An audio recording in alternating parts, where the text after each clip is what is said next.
Welcome to curiously education. मैं हूं प्रशांत मावानी। आज 28 जनवरी 2022 है। यह है फाइनेंशियल न्यूज़ एनालिसिस। आज का वीडियो पसंद आया तो please hit the like button. Video को दूसरे स्टूडेंट्स तक ज़रूर पहुंचाइएगा और हमारी चैनल को सब्सक्राइब करना ना भूलें। आज के डिस्कशन की शुरुआत एक क्वेश्चन से करना चाहूँगा। हाल ही में एक खबर आई थी कि मुकेश अंबानी साहब की जो रिलायंस इंडस्ट्रीज़ लिमिटेड है वो एक एनर्जी सुपर मेजर कंपनी के साथ मिलकर एक जॉइंट वेंचर करने वाली हैं और ये दोनों कंपनीज मिलकर one of the India's largest EV charging hubs Delhi में क्रिएट करने वाले हैं। तो इस कंपनी का नाम क्या है बताइए। 4 ऑप्शंस है आपकी स्क्रीन के ऊपर। इसका नाम आपको कमेंट सेक्शन में पोस्ट करना है। आज हमारे टेबल के ऊपर एक बहुत ही इंटरेस्टिंग टॉपिक है, एयर इंडिया और Tata. Tata group took over Air India, ये खबर है। आप में से बहुत सारे लोगों को इस चीज़ के बारे में पता होगा कि कुछ महीनों पहले की बात है जब टाटा ग्रुप ने एक बिडिंग प्रोसेस में पार्ट लिया था और इस बिडिंग प्रोसेस को उसने जीत लिया था और एयर इंडिया जो है वो टाटा ग्रुप का पार्ट अब बन जाएगी। कुछ महीने पहले ऐसी खबर आई थी। अब जो लेटेस्ट खबर है वो ये है, दीपम यानी कि department of investment and public asset management, इनके सेक्रेटरी हैं तुहिन कांता पांडे। उन्होंने कहा है formalities have been completed, shares have been transferred, payment has been received as we speak they, यानी कि Tatas are the new owners. Officially अब टाटा ने complete take over Air India का कर लिया है। ये एक बहुत ही इंटरेस्टिंग चीज़ है कि एयर इंडिया की शुरुआत टाटा ने की, फिर गवर्नमेंट ने इस कंपनी को टेक ओवर कर लिया। 69 ईयर्स तक सरकार ने इस कंपनी को चलाया और अब वापस टाटा ग्रुप के पास एयर इंडिया जो है वो आ चुकी है। अब टाटा ने एक 100 दिन का प्लान, 100 डे प्लान बनाया है। इस प्लान में क्या किया जाएगा? इस प्लान में जो ऑपरेशनल और सर्विस स्टैंडर्ड्स हैं इसको इम्प्रूव किया जाएगा कि कैसे हम पूरी एयरलाइन को चलाते हैं। इसको आप कहते हैं ऑपरेशन और सर्विस। एयर इंडिया की सर्विस जो है वो बहुत ही ख़राब मानी जाती हैं। अब क्योंकि टाटा के पास हैं तो आई एम श्योर, मुझे एक कॉन्फिडेंस है, टाटा का जो रिकॉर्ड देखते हैं तो पता चलता है कि जो भी चीज़ टाटा संभालती है तो ऑफ कोर्स उसको नेक्स्ट लेवल तक ले जाती हैं। और एयर इंडिया का एक पर्सनल अनुभव भी रहा है, बहुत ही ख़राब अनुभव रहा है एयर इंडिया में ट्रैवल करने का। और बहुत सारे ऐसे लोगों से भी सुना है जो एयर इंडिया में ट्रैवल जिन्होंने किया है, तो बहुत सारे लोगों का ऐसा ख़राब एक्सपीरियंस रहा है।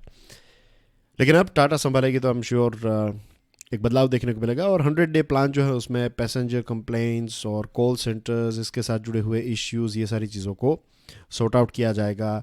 टाइम पर फ्लाइट्स उड़े, टाइम पर लैंड हो, ये सारी चीज़ें जो हैं, तो ओवरऑल ऑपरेशंस जो हैं उसमें एक बदलाव हमें देखने को मिलेगा। इसके बारे में हम विस्तार से चर्चा करेंगे। एक ब्रीफ हिस्ट्री देख लेते हैं एयर इंडिया की।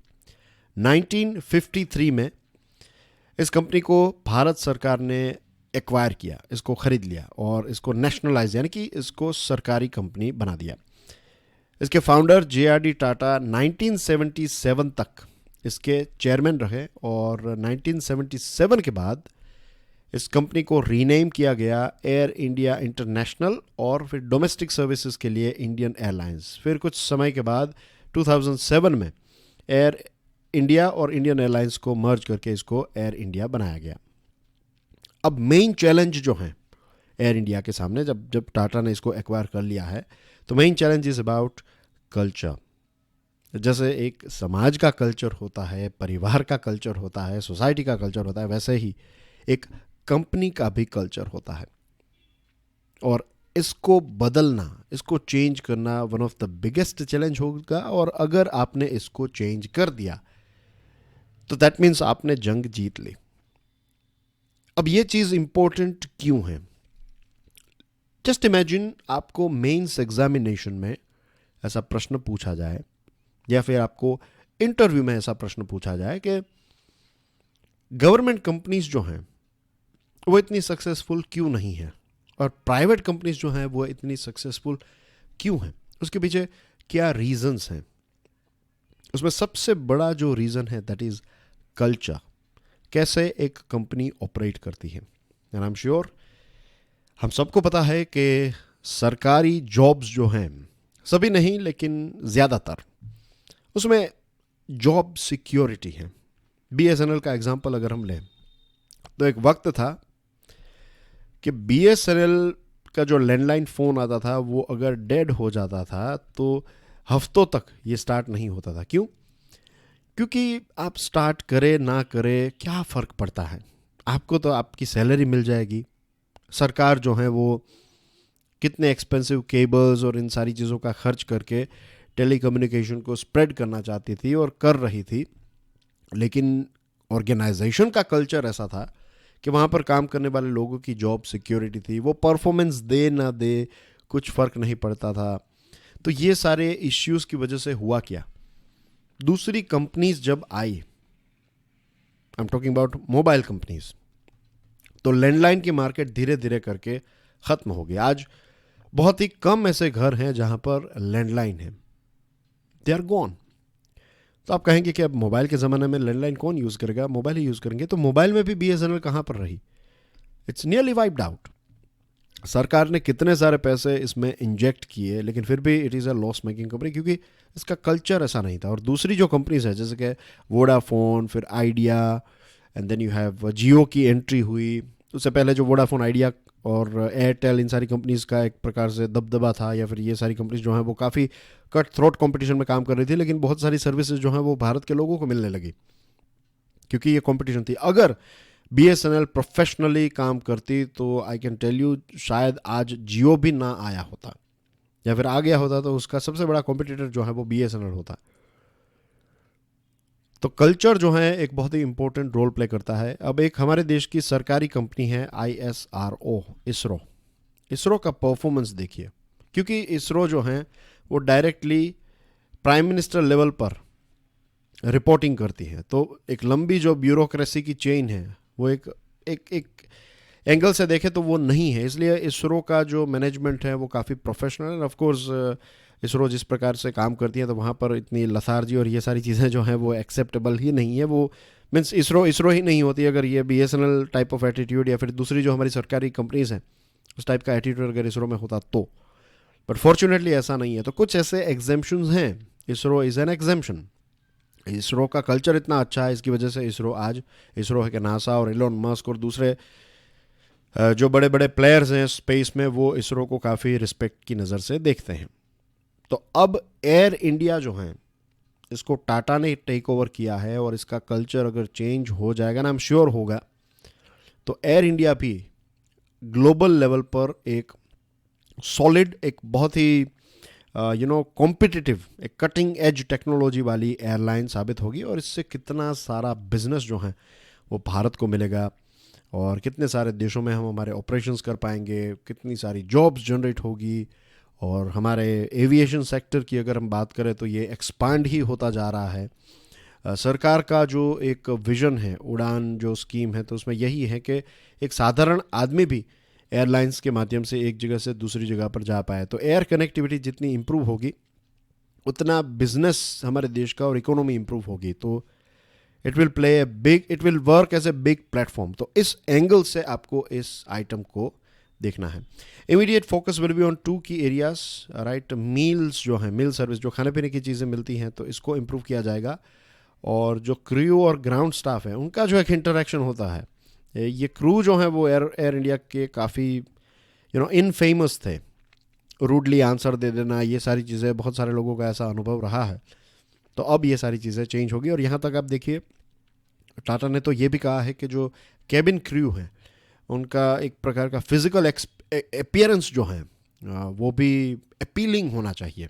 आपकी पर्सनालिटी, क्योंकि आप फ्रंट लाइन में हैं, आप पूरी एयर इंडिया को रिप्रेजेंट कर रहे हैं, तो you should be tip top.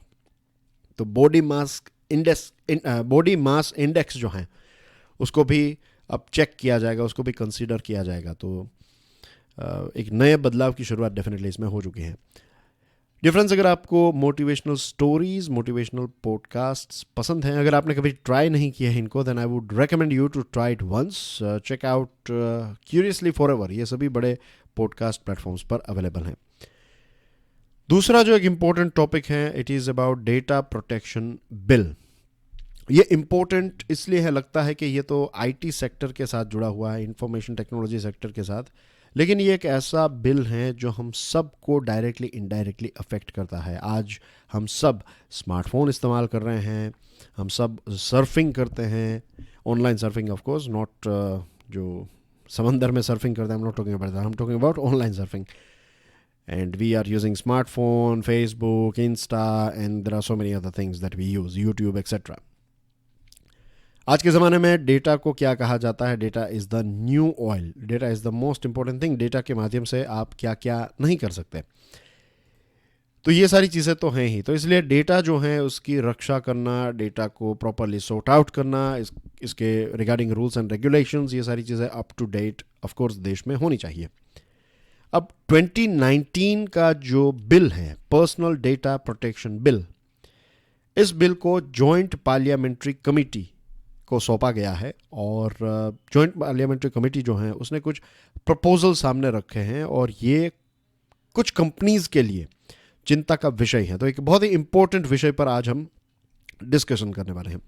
So let's quickly go through few lines. The Personal Data Protection Bill 2019, which seeks to regulate the use of individual data by the government and private companies, has been referred to Joint Parliamentary Committee. ये bill committee को दिया गया है। The proposed law, as cleared by the Union Cabinet, allows the government to access personal data. Union Cabinet ने तो इस bill को allow कर दिया है। अब इसको जॉइंट पार्लियामेंट्री कमेटी के पास दिया गया है। पार्लियामेंट्री कमेटी जो है इसके ऊपर डिस्कशन कर रही हैं। तो ये जो बदलाव है, प्रपोज्ड लॉ जो है, उसमें क्या क्या चीज़ें बताई गई, उसमें ये चीज़ है कि सरकार जो है वो हमारे पर्सनल डेटा को भी एक्सेस कर सकती है, which is a dangerous thing, जिसको आप कह सकते हैं एक प्रकार से सरकार की आपके ऊपर नज़र रहेगी। सरकार जब चाहे तब आपका डेटा एक्सेस कर पाएगी। तो this is a dangerous scenario, ऐसा नहीं होना चाहिए। आपकी स्क्रीन के ऊपर जो तस्वीर है, इनका नाम है justice B N Shri Krishna. The provision has attracted much controversy for being in sharp contrast to what was proposed by an expert group headed by former Supreme Court Judge B. N. Krishna in its first draft in July 2018. July 2018 में श्री कृष्णा साहब की जो committee है, expert group ने कुछ recommendations दिए थे। उन रिकमेंडेशंस में और सरकार ने जो यूनियन कैबिनेट ने जो बिल क्लियर किया है, उसमें एक कॉन्ट्रास्ट है, शार्प कॉन्ट्रास्ट है। और कॉन्ट्रास्ट ये है कि गवर्नमेंट आपके पर्सनल डेटा को एक्सेस कर सकती है। Justice Shri Krishna, the architect of the first draft bill, said the blanket power of exemption from all provisions of the law in favour of government agencies disastrous move. कि अगर सरकार को एक ब्लैंकेट पावर मिल जाए, ब्लैंकेट पावर यानी कि सरकारी agencies जब चाहे तब आपके डेटा को एक्सेस कर सके, नेशनल सिक्योरिटी के नाम पर एक्सेस कर सके, तो ये एक बहुत ही डेंजरस चीज़ हो जाएगी। I'll give you one example. जो मोबाइल फ़ोन्स हैं हमारे, और अलग अलग कंपनीज़ के हम जो यूज़ कर लेते हैं, जियो या फिर वोडाफोन आइडिया, तो इनकी ऑफिसेज में अगर आप जाएं और आपके कुछ दोस्त वहाँ पर काम करते हैं, तो आप नंबर लेकर जाइए, और उस नंबर ने किन किन को कॉल्स किया, इनकमिंग आउटगोइंग्स, ये चीज़ आपको वो दिखा सकते हैं। पूरा नंबर नहीं दिखाएंगे, लेकिन आगे के कुछ आंकड़े दिखा सकते हैं। बाकी के 5 आंकड़े जो हैं उसमें एक्स ऐसा लिखा हुआ होता है। तो उससे एक अंदाज़ा लग सकता है कि किसने किसको कॉल किया। ये एक चीज़ जो है, दिस इज़ गोइंग ऑन।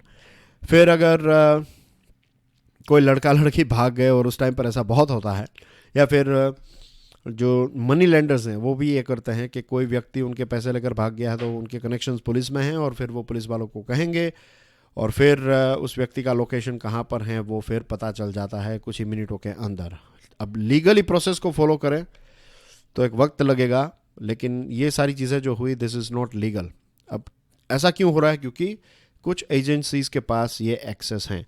अब टेररिज्म या फिर ऐसी कोई हरकत है, कोई क्राइम है, इन सारी चीज़ों को रोकने के लिए if you are using this things then that is good, लेकिन सोशल रीजंस की वजह से भी इनका इस्तेमाल हो रहा है, विच इज़ नॉट राइट। ये अच्छी बात नहीं है, लेकिन ऐसा होता है। तो अब जस्ट इमेजिन कीजिए कि आपके ऊपर किसी को नज़र रखनी है, तो आपका FB, इंस्टा, आपके पर्सनल मैसेजेस और ये सारी चीज़ें जो हैं वो पुलिस वाले या फिर कोई दूसरी एजेंसीज जो हैं ये आपका सारा डेटा अगर वो एक्सेस कर पाएँ, अपने डैशबोर्ड से वो देख पाएँ कि आपने किन को क्या मैसेज किया, ये सारी चीज़ें, आपके ईमेल्स और सारी चीज़ें, तो it will be very scary, isn't it? ये फिर आपकी प्राइवेसी जैसी कोई चीज़ ही नहीं रहेगी। डेटा प्रोटेक्शन ऑथोरिटी, और जस्ट इमेजिन कि किसी ने, आपने कुछ ऐसी पर्सनल चीज़ें की हैं और किसी के पास ये एक्सेस आ गया और फिर वो कॉल करके कहते हैं आपको कि आपने इस प्रकार के वीडियोस देखे थे, आपने इस प्रकार की चैनल्स देखी थी, आपने ये किया था, वट जो भी हैं, और फिर आपको कहे कि आप 10,000 रुपये ट्रांसफ़र कर दीजिए वरना फिर ये डेटा जो है वो आपके घर वालों तक हम सेंड कर देंगे। तो ऐसा भी हो सकता है, ये भी पॉसिबल है। तो ऐसी बहुत सारी चीज़ें जो हैं वो, ऐसे बहुत सारे इश्यूज क्रिएट हो सकते हैं अगर सरकार कभी भी आपके पर्सनल डेटा को देख सकती है। तो data protection authorities, a regulator that will take steps to protect the interest of individuals and prevent misuse of personal data, composition is dominated by government। जो ड्राफ्ट कमेटी थी कृष्ण साहब, श्री कृष्ण साहब की, जस्टिस श्री कृष्ण साहब की, उसने ये कहा था कि एक ऐसी ऑथोरिटी, डेटा प्रोटेक्शन ऑथोरिटी जो है, उसमें कौन कौन से लोग होंगे, उसमें डाइवर्स ग्रुप के लोग होंगे, इंडिपेंडेंट इसका कॉम्पोजिशन होगा, ऐसा ना हो कि फिर सरकारी बाबूज ही इसमें हो।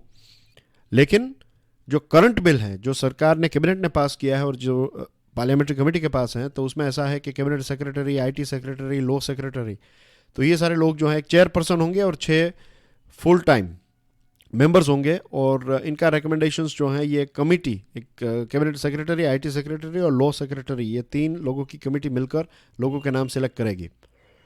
तो अब भले ही वो प्राइवेट प्लेयर से हो या फिर सोसाइटी के कुछ लोग हों, लेकिन उनका सिलेक्शन कौन कर रहा है, ये लोग कर रहे हैं, सरकारी बाबू कर रहे हैं। तो फिर इनडायरेक्टली कंट्रोल जो है वो सरकार के हाथ में होगा, क्योंकि सरकारी बाबू को अपॉइंट करने का कंट्रोल भी सरकार के पास होता है।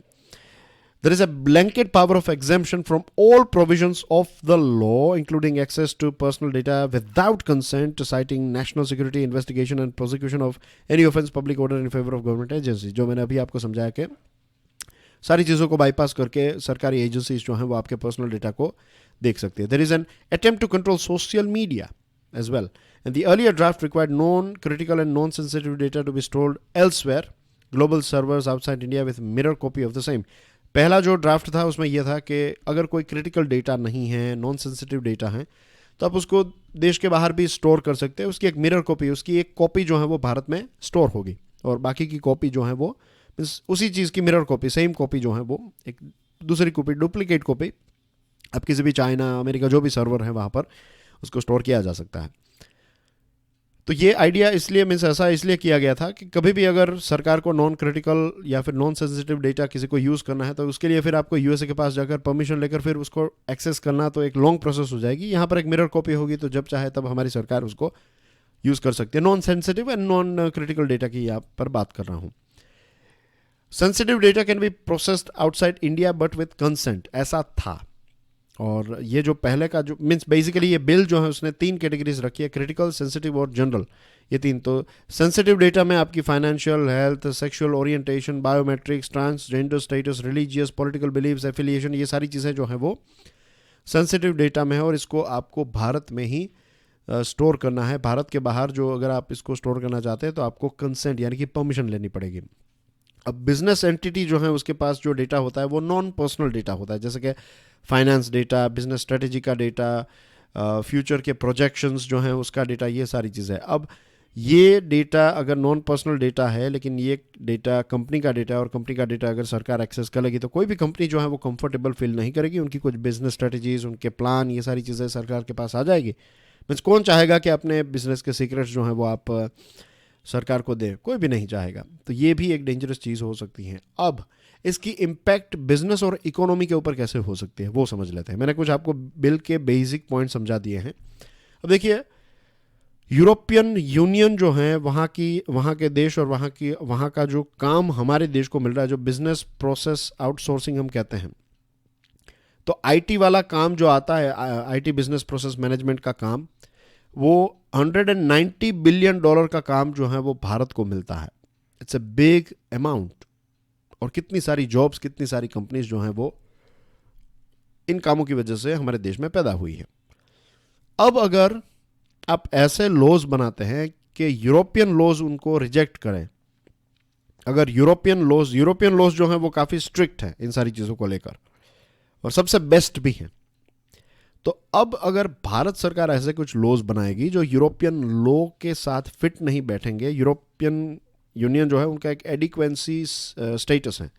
एडिक्वेंसी स्टेटस यानी कि आपके देश के जो लॉज हैं अगर यूरोप के साथ मैच होते हैं तो ठीक है, अगर मैच नहीं होते हैं तो फिर ये सारी कंपनीज, यूरोपियन कंपनीज जो हैं वो आपको बिजनेस नहीं देगी। और जो लॉज सरकार ने, यूनियन कैबिनेट ने अप्रूव किए हैं वो डेफिनेटली यूरोपियन यूनियन के साथ मैच नहीं होंगे, तो फिर ये सारा बिजनेस जो है वो हमारे हाथ से जा सकता है। लगभग 11% जितना जो ओवरऑल बिजनेस भारत को मिलता है वो यूरोपियन देशों से मिलता है, बाकी का सबसे ज़्यादा यूएसए से 62% और यूके से 17% मिलता है, लेकिन 11% इज़ अ बिग अमाउंट। और नेस्कॉम जो है उसका एस्टिमेशन ये है कि आने वाले समय में यूरोप से ऐसा और ज़्यादा काम भारत को मिल सकता है, लेकिन उसके लिए we have to have this adequacy status, और उसके लिए हमारा जो लॉ है डेटा प्रोटेक्शन का वो यूरोपियन स्टैंडर्ड जैसा होना चाहिए। A recent report commissioned by the European Data Protection Board also called out data policies of India, specifically the exemption that the government has sought as an area of concern. इसने EDPB ने एक चिंता व्यक्त की है कि भारत की सरकार ने जो एग्जेम्पशंस दिया है पर्सनल डेटा का, तो ये चिंता का विषय है, क्योंकि फिर यूरोपियन सिटीज़न का जो डेटा भारत में आएगा तो भारत की सरकार उसको एक्सेस कर पाएगी, और ये चीज़ यूरोपियन यूनियन भी नहीं करता है, तो फिर भारत सरकार को कैसे करने देगा। तो हमारे पास, हमारी कंपनीज के पास बिजनेस नहीं आएगा, दूसरे देश जो हैं वो बिजनेस लेकर चले जाएंगे। तो ये जो हमारी डिस्कशन है उससे आपको ये पता चला कि कैसे जो लॉ बनाना है, कानून बनाना है, it's not an easy process. आपको विचार विमर्श करके सभी स्टेक होल्डर्स जो हैं उनके साथ मिलकर लॉज बनाने पड़ते हैं, उनके इनपुट्स लेने पड़ते हैं, प्रॉपर एक थरो डिस्कशन इसके ऊपर की जानी चाहिए। देखा जाना चाहिए कि दुनिया के दूसरे, क्योंकि आज हम सब इंटरकनेक्टेड वर्ल्ड में रह रहे हैं, तो ये यूरोप वाला ही एग्जांपल ले लीजिए कि अगर उनके साथ हम फिट नहीं बैठेंगे तो हमारी इंडस्ट्री के ऊपर कितना बड़ा इम्पैक्ट आएगा। और वैसे भी अगर हम लॉजिकल पॉइंट ऑफ व्यू से भी देखें तो हमारा डेटा कभी भी सरकार एक्सेस कर ले विदाउट आस्किंग अस, तो फिर ये प्राइवेसी जो है, जो एक हमारा फंडामेंटल राइट है, ये भी ब्रीच होता है। तो this is how it works. So that's everything in today's discussion. आज दो इम्पोर्टेंट विषयों पर हमने काफ़ी विस्तार से चर्चा की है, but I am sure it was worth it. Video पसंद आया हो तो हिट द लाइक बटन, और वीडियो को दूसरे स्टूडेंट्स के साथ शेयर ज़रूर कीजिएगा। बहुत सारे स्टूडेंट्स को इस सीरीज़ के बारे में आज भी पता नहीं है, तो उन तक ये मैसेज पहुंचाने का काम जो है वो सिर्फ आप ही कर सकते हैं। एंड आई एम श्योर आपका जो अफेक्शन है, एड्यूलेशन है, जो प्यार है इस सीरीज़ को लेकर, तो आप ज़रूर इसके ब्रांड एम्बेसडर बन के इसको दूसरे प्लेटफॉर्म्स पर भी शेयर करेंगे। And thank you very much to all those students who are doing it on regular basis. I'll see you soon. Till then, enjoy your studies. God bless you all. Jai Hind.